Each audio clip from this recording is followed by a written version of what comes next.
সালামুন আলাইকুম প্রিয় মুমিন ভাই ও বোনেরা। আজকে আমাদের সাথে আছেন মাসুম বিল্লাহ ভাই। তিনি সুদূর পটুয়াখালী থেকে আমাদের সাথে সংযুক্ত আছেন এবং তিনি একটা মাদ্রাসাতে কর্মরত আছেন। আমরা আশা করি যে আপনারা আমাদের ডিবেটটা খুব উপভোগ করবেন এবং এখান থেকে আল্লাহর কালাম থেকে কিছু জ্ঞান অর্জিত হবে এবং আমারও মধ্যেও কিছু ভুল ত্রুটি থাকলে সেগুলো সংশোধন হওয়ার একটা সুযোগ আল্লাহ হয়তো এর মাধ্যমে দিতেও পারেন। আহ, তো সবাই আমাদের আজকের ডিবেটটা উপভোগ করবেন সে আশাবাদ ব্যক্ত করছি। জি সজীব ভাই। জি, ধন্যবাদ। সালামুন আলাইকুম। আহ, ধন্যবাদ জানাচ্ছি। আমি প্রথমে আল্লাহর দরবারে শুকরিয়া জ্ঞাপন করছি যে আজকে মাসুম বিল্লাহ ভাই এবং আমাদের প্রিয় রিজওয়ান মাহমুদ ভাই দুইজনের মাঝে একটি গুরুত্বপূর্ণ আলোচনা করার সুযোগ দান করেছেন আল্লাহ আমাদেরকে। আশা করছি আজকের আলোচনা খুবই গুরুত্বপূর্ণ, খুবই তথ্যবহুল এবং আন্তরিকতার সহিত হবে। এবং যারা লাইভটি দেখবেন সবাইকে অনুরোধ করব সবাই মানে শিষ্টাচার বজায় রাখবেন এবং এবং সবাইকে একটু দুইজনের শেয়ার করে দিতে বলবেন একটু, তাহলে একটু এবং অবশ্যই অনেকের কাছে এটা লাইভটি পৌঁছাবে। শেয়ার করে দিবেন যেন অনেকেই লাইভটি দেখতে পারে। তাহলে এই আজকের এই বার্তাটি অনেকের কাছে পৌঁছে যাবে আপনার মাধ্যমে। জি, আমি কথা না বাড়িয়ে প্রথমেই মাসুম বিল্লাহ ভাই আপনাকে অনুরোধ করছি আপনি আপনার পরিচয় দিয়ে আপনার আলোচনাটি শুরু করুন।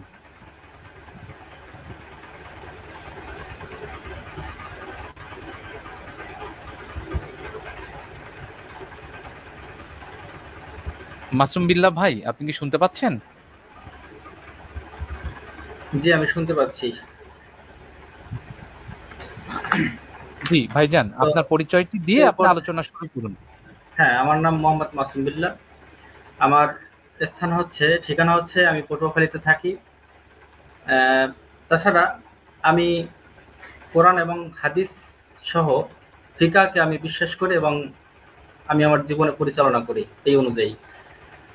তো এই পর্যায়ে আমি আমার সংক্ষিপ্ত কিছু আলোচনা আমি তুলে ধরবো যে হাদিস অবশ্যই আমাদের মানতে হবে, তার কিছু সারসংক্ষেপ কথা। তো সর্বপ্রথম আমি বলতে চাই যে কোরআন নিজেই দাবি করে যে হাদিস আমাদের অবশ্যই মানতেই হবে। হাদিস ছাড়া কোরআনকে কখনো মানা যায় না। এ ব্যাপারে আমি কোরআন থেকে একটা দলিল পেশ করতে চাই, সেটা হচ্ছে আল্লাহ রাব্বুল আলামিন বলছেন, ওমা আতাকুমুর রাসূলু ফাখুযুহু ওয়া মা নাহাকুম আনহু ফান্তাহু।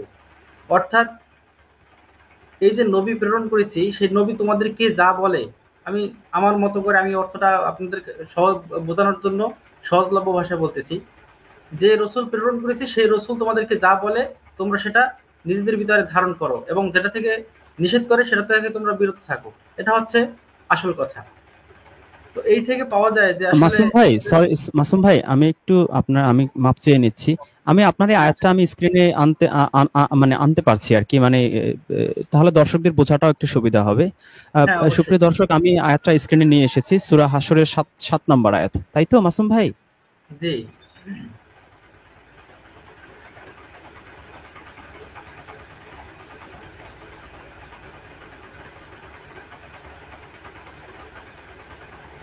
জি প্লিজ কন্টিনিউ। জি, এখানে আল্লাহ রাব্বুল আলামিন তিনি তার রাসূলুল্লাহ সাল্লাল্লাহু আলাইহি ওয়াসাল্লামকে অনুসরণের একটা নির্দেশ আমাদেরকে দিয়েছেন। এই হচ্ছে একটা কথা। দ্বিতীয়ত, রাসূলুল্লাহ সাল্লাল্লাহু আলাইহি ওয়াসাল্লামকে অবশ্যই আমাদের মানতে হবে। কেননা তাকে যদি আমরা না মানি, কোরআনে আল্লাহ রাব্বুল আলামিন একটা গাইডলাইন দিয়েছেন, সেই গাইডলাইনকে আমরা রাসূলুল্লাহ সাল্লাল্লাহু আলাইহি ওয়াসাল্লামের জীবন থেকে, জীবন আদর্শ থেকে আমরা শিক্ষা করে আমাদের জীবনে পরিচালনা করব অবশ্য। এটা হচ্ছে কোরআনের দাবি যে আমরা অবশ্যই মুহাম্মদ সাল্লাল্লাহু আলাইহি ওয়াসাল্লামকে মানব।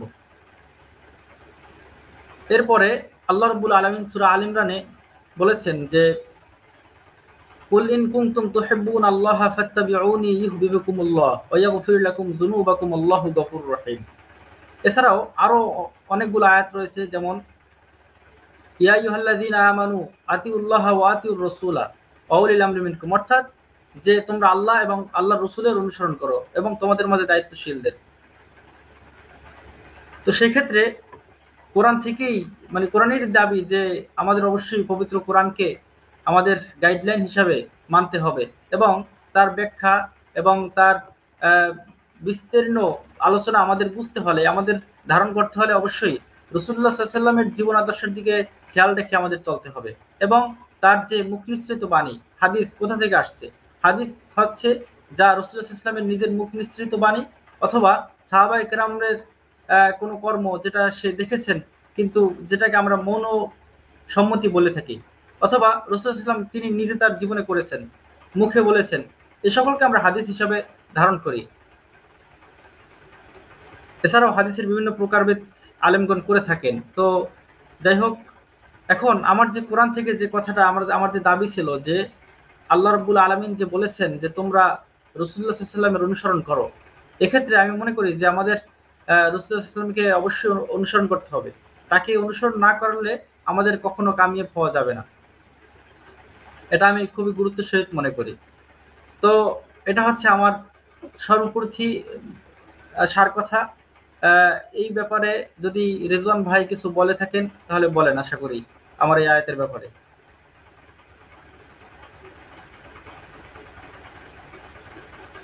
অসংখ্য ধন্যবাদ আমাদের প্রিয় মাসুম বিল্লাহ ভাইকে। তিনি তার চমৎকার বক্তব্য আপনাদের সামনে পেশ করেছেন যে কেন আমাদের হাদিস মানতেই হবে। তিনি কুরআন থেকে আমাদের 3টা দলিল দিয়েছেন। প্রথমে তিনি দিয়েছেন সূরা হাশরের 7 নম্বর আয়াত। সেখানে তিনি বলার চেষ্টা করেছেন যে আল্লাহ রাব্বুল আলামিন বলেছেন, রাসূল যা দেয় তা গ্রহণ করো এবং যা থেকে বিরত থাকতে বলে সেটা থেকে বিরত থাকো। তাই তো মাসুম ভাই?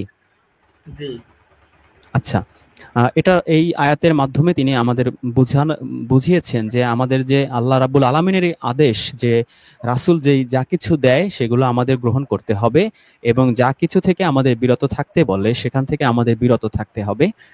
এর পরবর্তীতে আমাদের প্রিয় মাসুম ভাই তিনি সূরা আল ইমরানের 31 নম্বর আয়াতের উদাহরণ দিয়েছেন যে তোমরা যদি আল্লাহর ভালোবাসা পেতে চাও তাহলে রাসূলের অনুসরণ করো। এরপরে তৃতীয় যে আয়াতটা তিনি দলিল হিসেবে পেশ করেছেন সেটা হচ্ছে সূরা নিসার 59 নম্বর আয়াত। তাই তো মাসুম ভাই? জি, যে আতিউল্লাহ ওয়া আতিউর রাসূলি ওয়া উলিল আমরি মিনকুম, তোমরা আল্লাহকে মানো, রাসূলকে মানো এবং উলিল আমরদের আনুগত্য করো। তো আমি আমার যে সূচনা বক্তব্য সেখানে আমি যুক্তি খণ্ডনে আহ, যাওয়ার আগে আমি কিছু বিষয় আলোচনা করতে চাই। সেটা হচ্ছে যে আমরা যদি সূরা আনামটা পড়ি, সূরা আনাম না, আমরা প্রথমে সূরা ইউনুসে যাই। সূরা ইউনুসের 37 নম্বর আয়াতে আল্লাহ রাব্বুল আলামিন বলেছেন, এ কোরআন তো এমন নয় যে আল্লাহ ছাড়া কেউ তা রচনা করতে পারবে, বরং এটি যা তার সামনে রয়েছে তার সত্যায়ন এবং কিতাবের বিস্তারিত ব্যাখ্যা। বিস্তারিত ব্যাখ্যা শব্দটা আমরা সবাই বুঝি, ডিটেইলস এক্সপ্লানেশন বলে ইংরেজিতে। বিস্তারিত ব্যাখ্যা যাতে কোনো সন্দেহ নেই এবং সৃষ্টিকুলের রবের পক্ষ থেকে নাজিলকৃত। সুতরাং এই কোরআন নিয়ে সে শিয়া হোক, সে সুন্নি হোক, যে কোনো মাযহাবের হোক না কেন, এটা নিয়ে আমাদের আসলে কারোই কোনো সন্দেহের অবকাশ নেই। এর পরবর্তীতে একই সূরার 57 নম্বর আয়াতে আল্লাহ রাব্বুল আলামিন বলেছেন, হে মানুষ, তোমাদের রবের পক্ষ থেকে তোমাদের কাছে এসেছে উপদেশ এবং অন্তরসমূহে যা থাকে তার শিফা বা চিকিৎসা, আর মুমিনদের জন্য হিদায়াত ও রহমত। আমরা যদি সূরা বাকারাটা পড়ি, সূরা বাকারায় সেই আদমের ঘটনা আল্লাহ রাব্বুল আলামিন খুব সংক্ষেপে বর্ণনা করেছেন। সেই আদমকে যখন জান্নাত থেকে বিতাড়িত করা হয়, সেখানে 38 নম্বর আয়াতে আমরা দেখতে পাই আল্লাহ রাব্বুল আলামিন বলছেন যে আমি বললাম তোমরা সবাই এখান থেকে নেমে যাও, অতঃপর যখন আমার পক্ষ থেকে তোমাদের নিকট কোনো হেদায়েত আসবে তখন যারা আমার হিদায়াত অনুসরণ করবে তাদের কোনো ভয় নেই এবং তারা চিন্তিতও হবে না। এই আয়াতটা পড়ে আমরা বুঝতে পারি যে যত মানুষ পৃথিবীতে আসবে আল্লাহ রাব্বুল আলামিন যুগে যুগে হিদায়াত পাঠাবেন এবং এই হিদায়াতই মানুষকে অনুসরণ করতে হবে। এই হিদায়াতটা কি কোনো ব্যক্তি?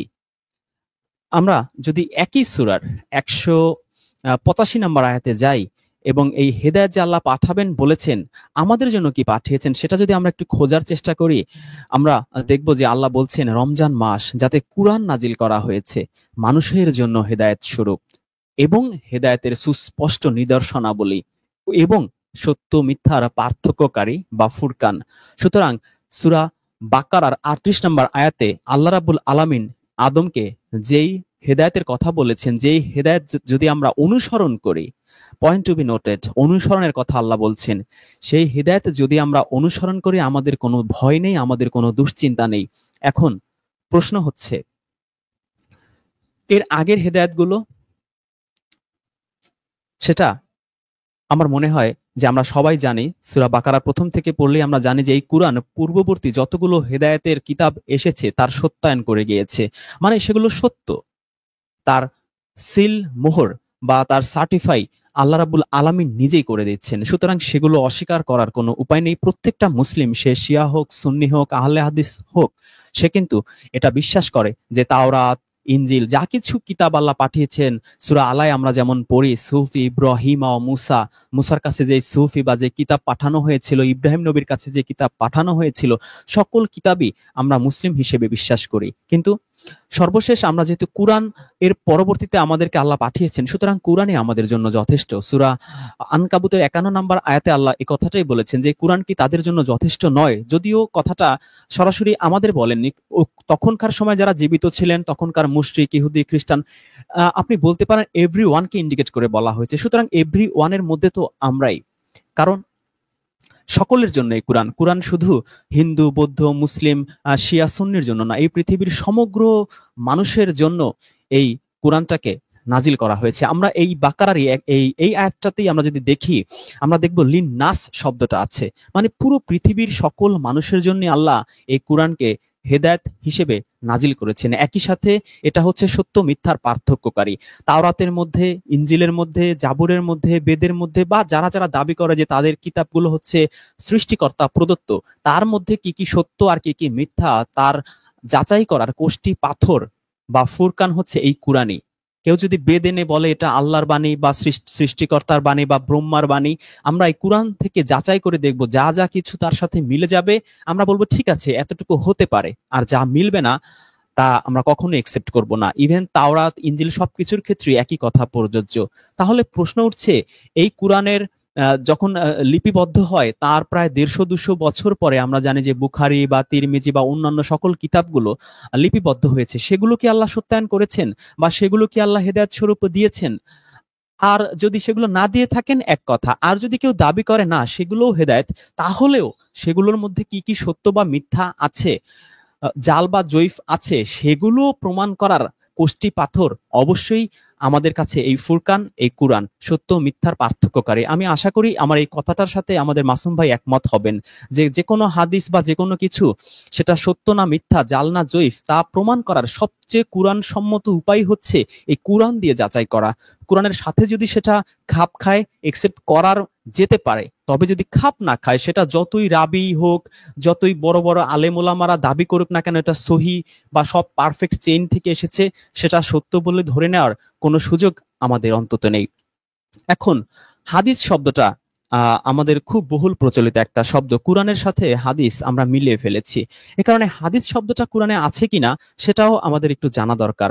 আমরা যদি 39 নাম্বার সূরা জুমারের মধ্যে যাই, সেখানে আমরা খুব আশ্চর্যজনকভাবে খেয়াল করব আল্লাহ রাব্বুল আলামিন এই কুরআনটাকেই হাদিস বলে আখ্যায়িত করেছেন। খুবই ইন্টারেস্টিং একটা ব্যাপার। আমরা আয়াতটা একটু দেখি। 23 নাম্বার আয়াতে আল্লাহ রাব্বুল আলামিন বলছেন, আল্লাহু নাজ্জালা আহসানাল হাদিস, আল্লাহ নাজিল করেছেন আহসানাল হাদিস, মানে সবচেয়ে উত্তম হাদিস।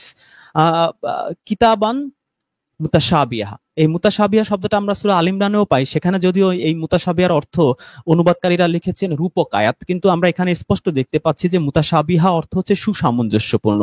আল্লাহ বলছেন যে আল্লাহ যে আহসানাল হাদিস নাজিল করেছেন এটা হচ্ছে সুসামঞ্জস্যপূর্ণ। তারপরে বলছেন মাসানি, মানে পুনরাবৃত্ত হয়, বারবার এটা পড়া হয়। আমরা জানি যে পৃথিবীর একমাত্র কিতাব যেটা বারবার পড়া হয়। তারপর আল্লাহ বলছেন এটা রোমাঞ্চিত হয়।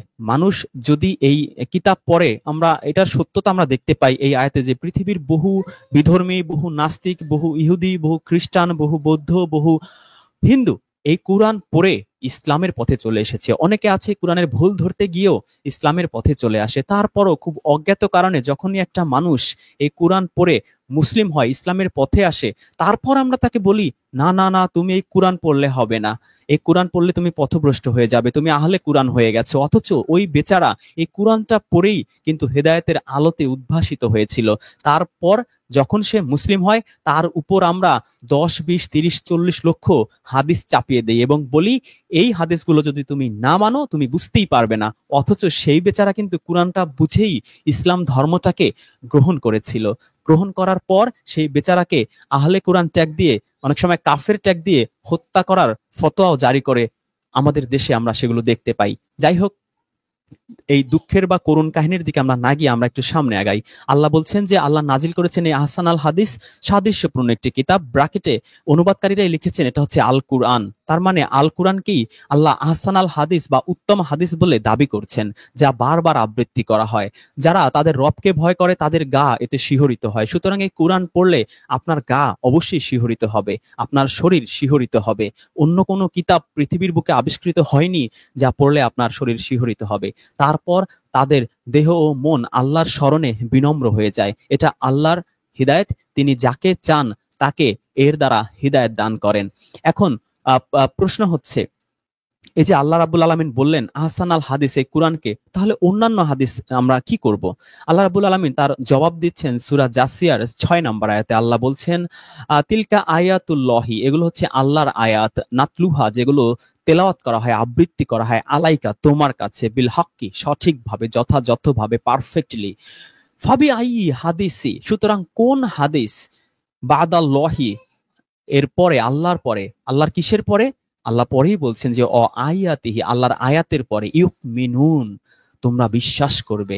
আল্লাহ চ্যালেঞ্জ ছুড়ে দিয়েছেন যে এগুলো হচ্ছে আল্লাহর আয়াত, যথাযথভাবে তোমার কাছে আমি তেলাওয়াত করছি। সুতরাং তারা, নবীকে আল্লাহ বলছেন যে তুমি বলো তারা আল্লাহর এই আয়াতের পরে কোন হাদিসে বিশ্বাস করবে। এত বড় একটা চ্যালেঞ্জ আমাদেরকে দেয়া হয়েছে। সুতরাং আল্লাহর এই কোরআনের পরে, এই আয়াতের পরে আমরা কোন হাদিসে বিশ্বাস করব? হাদিস মানা তো অনেক দূরের কথা, আল্লাহ চ্যালেঞ্জ ছুড়ে দিয়েছেন যে কোন আয়াতে, কোন হাদিসে তোমরা বিশ্বাস করবে। তাহলে আমরা কোরআন কিভাবে বুঝবো? আমরা একটু আগেই দেখেছি যে আল্লাহ সূরা ইউনূসের 37 নম্বর আয়াতে বলেছেন যে এই কোরআন ব্যাখ্যা সহ নাজিল করেছেন তিনি। আমরা যদি সূরা নাহলে যাই, সূরা নাহলের 89 নম্বর আয়াতে, সেখানে আমরা আরেকটা চমৎকার জিনিস দেখতে পাবো। সেখানে আল্লাহ রাব্বুল আলামিন কি বলছেন?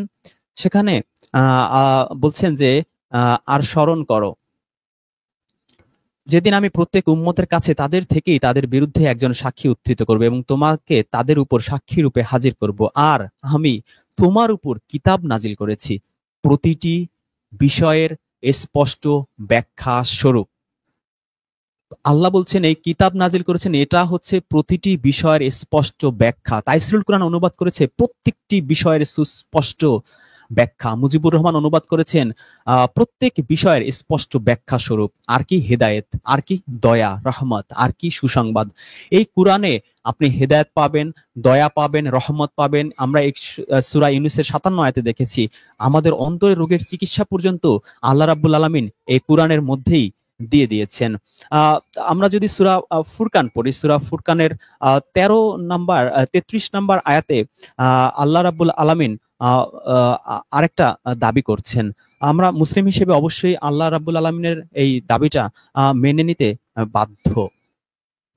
আল্লাহ রাব্বুল আলামিন এখানে বলছেন যে তারা তোমার কাছে যে কোনো বিষয় নিয়ে আসুক না কেন, আমি এর সঠিক সমাধান ও সুন্দর ব্যাখ্যা তোমার কাছে নিয়ে এসেছি। সুতরাং সবকিছুর সুন্দর ব্যাখ্যা, সঠিক সমাধান আল্লাহ রাব্বুল আলামিন এই কোরআনের মাধ্যমে দিয়ে দিয়েছেন।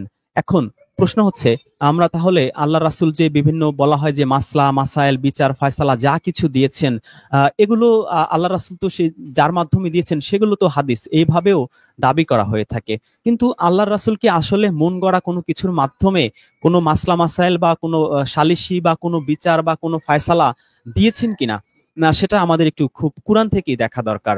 আমরা যদি সূরা নিসা পড়ি, সূরা নিসার 105 নাম্বার আয়াতটা যদি আমরা পড়ি, সেখানে আমরা দেখতে পাবো যে আল্লাহর রাসূল আসলে নিজের মন গড়া বা বুখারী তিরমিজি বা অন্য কোনো কিছুর মাধ্যমে এই বিচার ফায়সালা বা মাসলা মাসাইল দিয়েছেন কিনা। আল্লাহ বলছেন যে নিশ্চয়ই আমি তোমার প্রতি যথাযথভাবে কিতাব নাজিল করেছি, যাতে তুমি মানুষের মধ্যে ফায়সালা করো সে অনুযায়ী যা আল্লাহ তোমাকে দেখিয়েছেন, আর তুমি খিয়ানতকারীদের পক্ষে বিতর্ককারী হয়েও না। সুতরাং আল্লাহ রাসূলকে ফায়সালা করতে নির্দেশ দিয়েছেন আল্লাহ যেই যথাযথভাবে কিতাব নাজিল করেছেন সেই কিতাবের মাধ্যমে। মুসা নবীর কাছে কিতাব নাজিল করেছিলেন তাওরাত, ঈসা নবীর কাছে আমরা জানি ইনজিল। কিন্তু মুসা নবীর মৃত্যুর পরেই তারা তালমুদ বানিয়েছে, তানাক বানিয়েছে, মিশনা বানিয়েছে, মিদ্রাস বানিয়েছে, নবীম বানিয়েছে, কেতুইম বানিয়েছে। খ্রিস্টানরাও একই কাজ করেছে। ডজনে ডজনে তারা এই ঈসা নবীর কথা কাজে মনুসম্মতি বা সাহাবীদের কথা কাজে মনুসম্মতির নাম দিয়ে হাদিসের বই বানিয়েছে, বানিয়ে তারা পথভ্রষ্ট হয়েছে। আল্লাহর এই কিতাব তারা ধরে রাখতে পারেনি। সূরা মায়েদার যদি আমরা একটু পড়ার চেষ্টা করি, তখন আমরা দেখব যে এই আল্লাহর কিতাব যারা মেনে না চলে তাদেরকে আল্লাহ কি বলে সম্বোধন করেছেন। আল্লাহ সূরা মায়েদার ৪৪ নম্বর আয়াতে বলছেন, যারা আল্লাহ যা নাজিল করেছেন তার মাধ্যমে ফায়সালা করে না তারা কাফের। তো আল্লাহ কি নাজিল করেছেন, এই একটা খণ্ডিত অংশ অনেক সময় আমাদের বলা হয়। তো যদি আমরা সেটাও ধরি কুরআন, তো কুরআন অনুযায়ী যদি আপনি ফায়সালা না করেন আপনি কাফের হয়ে যাবেন। এবং আমরা সূরা নিসার একটু আগে ১০৫ নম্বর আয়াত দেখলাম, সেখানেও আমরা দেখতে পেলাম যে আল্লাহ রাসূল এই কিতাবের মাধ্যমেই সবকিছু করতেন। কিন্তু এই আয়াতটা একটু গভীরভাবে যদি আপনি দেখেন, আপনি দেখবেন যে প্রথমে বলা হয়েছে নিশ্চয়ই আমি তাওরাত নাজিল করেছি। তার মানে এই তাওরাতের কথা বলা হচ্ছে, তারতে ছিল হিদায়াত ও আলো। তাওরাতের মধ্যেও হিদায়াত ছিল, নূর বা আলো ছিল। ইহুদিদের জন্য ফায়সালা প্রদান করতো নবীগণ, রব্বানীগণ, ধর্মবিদগণ, সবাই কিন্তু এই তাওরাতের আলোকে সবকিছু করতেন। তাওরাতের পরে যে তারা যে হাদিসের কিতাব তালমুদ, তানাক, মিশনা বানিয়েছে, মিদ্রাজ বানিয়েছে, সেগুলো এখান থেকে এই আয়াতের মাধ্যমে সেগুলো সবকিছু ব্যান্ড করে দিলেন আল্লাহ রাব্বুল আলামিন। এরপরে ৪৫ নম্বর আয়াতে যদি আমরা দেখি, ৪৬ নম্বর আয়াতটা যদি আমরা দেখি, সেখানে আমরা দেখব ইনজিলের কথা বলা হচ্ছে যে আর আমি তাদের পেছনে মারিয়াম পুত্র ঈসাকে পাঠিয়েছিলাম তার সম্মুখে বিদ্যমান তাওরাতের সত্যায়নকারী রূপে, এবং তাকে দিয়েছিলাম ইনজিল। এতে রয়েছে হিদায়াত ও আলো, একই জিনিস। সেই হিদায়াত এবং নূর ইনজিলের মধ্যেও ছিল, তা ছিল তার সম্মুখে অবশিষ্ট তাওরাতের সত্যায়নকারী, হিদায়াত ও মুত্তাকিদের পথ নির্দেশ।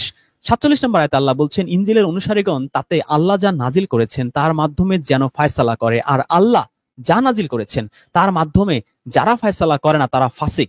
সুতরাং খ্রিস্টানদেরও বলা হচ্ছে ইনজিলের বাইরে যদি তারা কোনো মাসলা মাসাইল ফায়সালা দেয়, বিচার মীমাংসা দেয়, কোনো ফতোয়া দেয়, তাহলে তারা ফাসিক হয়ে যাবে। একটু আগে আমরা দেখলাম কাফির হয়ে যাবে। ৪৮ নম্বর আয়াতে আমরা যদি দেখি, সেখানে আমরা দেখব, আচ্ছা জালিম, আরেকটা আয়াত আছে সেখানে জালিমের কথা বলা হচ্ছে, সেই আয়াতটা আমি আপনাদের একটু দেখাই। এই যে ৪৫ নম্বর আয়াতে আল্লাহ বলছেন যে আল্লাহ যা নাজিল করেছেন তার মাধ্যমে যারা ফায়সালা করবে না তারা জালিম। সুতরাং তাওরাতের অনুসারী হন আপনি, ইনজিলের অনুসারী হন, কুরআনের অনুসারী হন, এটার মাধ্যমে যদি আপনি মাসলা মাসাইল ফিকা ফতোয়া কোনো কিছু যদি আপনি না দেন, যদি বাইরের কোনো সোর্স থেকে দেন, একাধারে আপনি কাফির হবেন, একাধারে ফাসিক হবেন, একাধারে জালিম হবেন। এবার আমরা দেখি আল্লাহ রাসূল কি করতেন। তিনি কি এই বুখারী তিরমিজি বা অন্যান্য হাদিসের মাধ্যমে দিতেন, যেই কুরআনকে আল্লাহ বলছেন আহসানাল হাদিস, বা যেই কুরআনকে আল্লাহ বলছেন ব্যাখ্যা সহ নাজিলকৃত। ৪৮ নম্বর আয়াতে আল্লাহ বলছেন আর আমি তোমার প্রতি কিতাব নাজিল করেছি যথাযথভাবে, এর পূর্বের কিতাবের সত্যায়নকারী ও এর উপর তদারককারী রূপে। সুতরাং আল্লাহ যা নাজিল করেছেন তুমি তার মাধ্যমে ফায়সালা করো, এবং তোমার নিকট যে সত্য এসেছে তা ত্যাগ করে তাদের প্রবৃত্তির অনুসরণ করো না। তোমাদের প্রত্যেকের জন্য আমি নির্ধারণ করেছি শরিয়াত। তার মানে এতক্ষণ ধরে যে আমরা ইনজিলের বিষয়গুলো দেখলাম, তাওরাতের বিষয়গুলো দেখলাম, ইহুদিদের বিষয়গুলো দেখলাম, খ্রিস্টানদের বিষয়গুলো দেখলাম, আল্লাহ এখানে স্পষ্ট করে দিয়েছেন যে প্রত্যেকের শরিয়াত আলাদা আলাদা। তাদের প্রশ্ন আপনাকে করা হবে না, খ্রিস্টানদের প্রশ্ন আপনাকে করা হবে না, ইহুদিদের প্রশ্ন আপনাকে করা হবে না, আপনার প্রশ্ন তাদের করা হবে না। সবার শরিয়াত এবং স্পষ্ট পন্থা। আমরা যদি আরবিটা দেখি, এখানে দেখবো মানহাজ শব্দটা আছে। আমাদের হুজুররা প্রায় এই মানহাজ শব্দটা ব্যবহার করেন। মানহাজ, মাযহাব, এইসব শব্দের সাথে আপনারা পরিচিত। তো আল্লাহ বলছেন যে প্রত্যেকের জন্য আল্লাহ নির্ধারণ করেছেন শরিয়াত আর মানহাজ। আল্লাহ যদি চাইতেন তবে তোমাদের সবাইকে এক উম্মত বানাতেন, সবাই এক কুরআন বা সবাই এক তাওরাত বা সবাই এক ইনজিলের অনুসারী হতো, কিন্তু আল্লাহ চায় না। তিনি বলছেন যে কিন্তু তিনি তোমাদেরকে যা দিয়েছেন তাতে তোমাদেরকে পরীক্ষা করতে চান। ইহুদিদের পরীক্ষা করতে চান তাওরাতের মাধ্যমে, খ্রিস্টানদের পরীক্ষা করতে চান ইনজিলের মাধ্যমে। এখন প্রশ্ন হচ্ছে আমরা কি ইহুদিদের মতো তাওরাত বাদ দিয়ে মুসা নবীর নামে, এই কথা কাজ মনসম্মতির নামে তালমুদ, তানাক, মিশনা, মিদ্রাজ বানাবো, বানিয়ে পথভ্রষ্ট হব, নাকি আমরা শুধু কোরআনটাকে আঁকড়ে ধরবো? যদি আপনি ইহুদিদের মতো চান, আপনি ইচ্ছা করলে এই কিতাবটাকে বাদ দিয়ে সেই ইহুদিদের মতো তানাক, তালমুদ, মিশরাকের মতো বুখারী, তিরমিজি সেগুলো করতে পারেন, করে জালিম, কাফির, ফাসিক হতে পারেন। It's totally up to you. কিন্তু ব্রড সেন্সে সকল ধর্মাবলম্বীদের ক্ষেত্রে আল্লাহ রাব্বুল আলামিন একটা কথা বলেছেন, সেটা কি? তিনি তোমাদেরকে যা দিয়েছেন তাতে তোমাদের পরীক্ষা করতে চান, সুতরাং তোমরা ভালো কাজে প্রতিযোগিতা করো। আমাদের বলেছেন ইহুদিরা পথভ্রষ্ট, খ্রিস্টানরা পথভ্রষ্ট, বৌদ্ধরা পথভ্রষ্ট, এগুলো নিয়ে যেন আমরা মাথায় না ঘামাই, আমরা যেন ভালো কাজে প্রতিযোগিতা করি। একটা ইহুদি কোটিপতি, সে 50 লাখ টাকা দান করে দিয়েছে মানুষের সেবায়, আমি যেন 60 লাখ টাকা দান করি, যদি আমিও সেরকম কোটিপতি আল্লাহ আমাকে বানায়। আমরা শুধু ভালো কাজে প্রতিযোগিতা করব। এভাবে যদি আমরা কোরআনের আলোয় আলোকিত হই, তাহলে পৃথিবীর সকল ধর্মের মানুষের প্রতি আমাদের একটা সম্প্রীতি আসবে, ভালোবাসা আসবে, এবং সকল ধর্মের মানুষের মধ্যে একটা সম্প্রীতি এবং ভালোবাসা আসার পরই এই পৃথিবীটাই আমাদের জন্য জান্নাতুল ফেরদৌস হিসেবে পরিগণিত হতে পারবে। আমি সবাইকে অনুরোধ করবো, কোরআনের যে আয়াতগুলো আমি দিয়েছি ভালো করে পড়বেন, পড়ে আল্লাহর এই কিতাবকে আঁকড়ে ধরবেন। এই কিতাব বাদ দিয়ে, আহসান আল হাদিস বাদ দিয়ে আপনারা কাফির, জালিম এবং ফাসিক হবেন না, তাহলে পরকালে খুব পস্তাতে হবে। ধন্যবাদ আমার কথাগুলো মনোযোগ দিয়ে শোনার জন্য।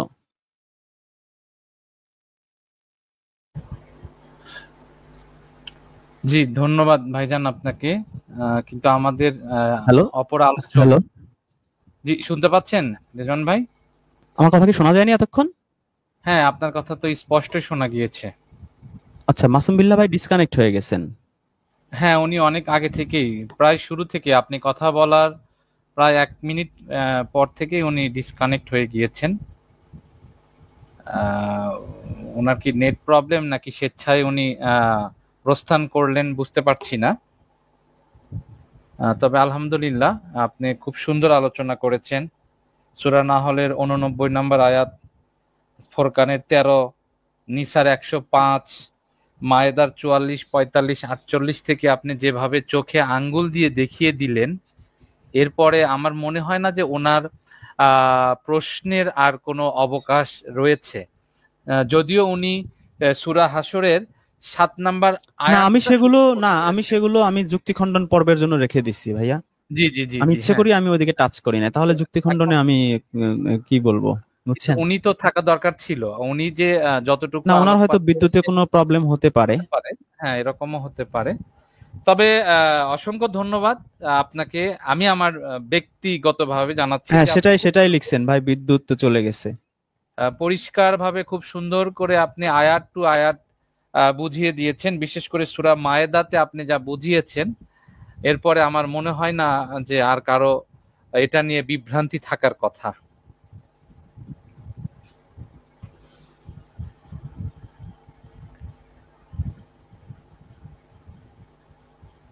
না ভাই, অনেকে কমেন্ট করছেন উনি পালিয়েছেন। না, ওনার বিদ্যুতের প্রবলেম হয়েছে, উনি জানিয়েছেন আমাদেরকে।